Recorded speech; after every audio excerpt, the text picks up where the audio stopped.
ফরজ গোসল করার আগ পর্যন্ত একজন নারী পুরুষের জন্য যে সকল কাজগুলো করা হারাম বা কঠোরভাবে নিষিদ্ধ, সে কথাগুলি আমি আপনাদের সামনে বলছি। নামাজ আদায় করা, ফরজ সুন্নত নফল বা যে কোনো ধরনের নামাজ আদায় করা যাবে না।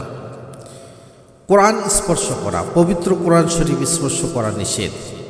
কোরআন তিলাওয়াত করা, মুখে উচ্চারণ করে কোরআন পাঠ করা নিষেধ।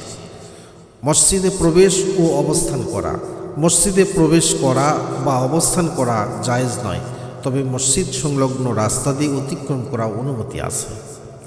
কাবাঘর তাওয়াফ করা, তাওয়াফ করা নামাজের সমতুল্য একটি ইবাদত, তাই পবিত্রতা ছাড়া তাওয়াফ করা নিষেধ। আল্লাহ তাআলা বলেন, ওয়া ইন কুনতুম জুনুবান ফাত্তাহারু, আর যদি তোমরা অপবিত্র জুনুবি হও তবে বিশেষভাবে পবিত্রতা অর্জন করে গোসল করো।